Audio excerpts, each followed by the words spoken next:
ସରକାରୀ ସହାୟତା ସାତ ସପନ।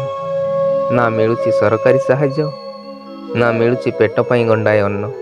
ଏମିତି ଏକ ଦୁଃଖଦାୟକ ଘଟଣା ଘଟିଛି ଅନୁଗୁଳ ଜିଲ୍ଲାର ପାଲଡ଼ା ବ୍ଲକ ଅନ୍ତର୍ଗତ ରଜଡଙ୍ଗ ଗ୍ରାମ ପଞ୍ଚାୟତର ରଜଡଙ୍ଗ ଗ୍ରାମରେ।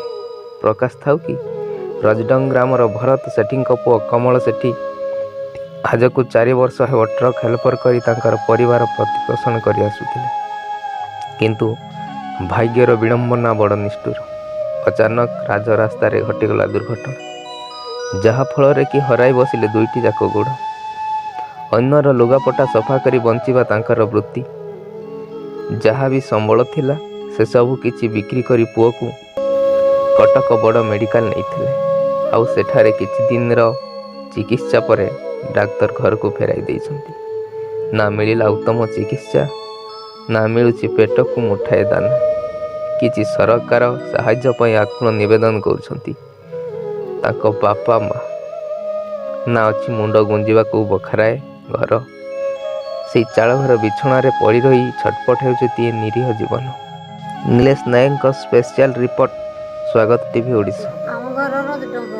ଅବସ୍ଥା କ'ଣ ପୁଅର ଏମିତି କ'ଣ ପାଇଁ ହେଲା? ଅବସ୍ଥା ପୁଅ ହେଲ୍ପର ହେଇଥିଲା ଯେ ଗାଡ଼ି ଚଲାଉଥିଲା ଯେ ଆମେ ବୁଢ଼ାବୁଢ଼ୀ ହେଲୁ। କେମିତି ଯିମୁ ଏଠିକି କେମିତି ଯାଉ ସାଉତୁଦି ମଲା କାଳକୁ କେମିତି କରିବି ଅବସ୍ଥା ଆମର। ଗାଡ଼ି ଆକ୍ସିଡେଣ୍ଟ ହେଲା। ବର୍ତ୍ତମାନ କାମ କିଛି କରିପାରୁନାହାନ୍ତି? କିଛି କାମ କରିପାରୁନି। ବୁଢ଼ା ତ କାହିଁ ଆଡ଼େ ନାହିଁ। ମୁଁ ଏଇ ଲୁଗାପଟା କାଚେ ଯେ ମୁଁ ତ ତାକୁ ଜଗିଲି କୋଉଆଡ଼େ ଆଜ୍ଞା ଯିବି। ସରକାର ସାହାଯ୍ୟ କିଛି ମିଳିଛି କି ନାହିଁ? ସରକାରୀ ସାହାଯ୍ୟ ଦିଅ ତ କିଛି ମିଳୁ ଆଉ। ସାହାଯ୍ୟ ମିଳିଛି କି ନାହିଁ? ନାହିଁ, ମିଳିନି କିଛି। କେମିତି ଚଳୁଛ କେମିତି ବର୍ତ୍ତମାନ? କେମିତି ଚଳୁଛୁ କୁଆଡ଼ୁ ଏଇ ଚାଉଳ ଗଣ୍ଡିକ ମିଳୁଛି ଯେ ମାଣେ ଅଧରେ ଖାଉଛୁ, ଯୋଉଦିନ ନାହିଁ ମୁରି ମାରେ ହେଇ ପଡ଼ୁଛୁ 3 ଗୋଟି ଯାକ। ଆଉ କିରା କରିବୁ।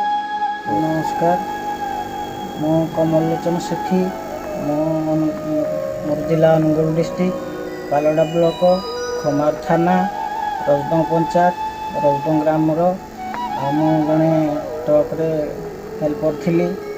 କିଛି ଦିନ ଦୁର୍ଘଟଣାଗ୍ରସ୍ତ ଘଟିବା ପୂର୍ବରୁ 7 ମାସ ହେଇଗଲାଣି ମୁଁ ବେଡ଼୍ରେ ପଡ଼ିଛି। ଚଳିବାକୁ ଟିକେ ଅସୁବିଧା। କିଛି ସରକାରୀ ସହାୟତା ମିଳିଲେ ମୁଁ ଟିକେ ଉପକୃତ ହୋଇପାରନ୍ତି।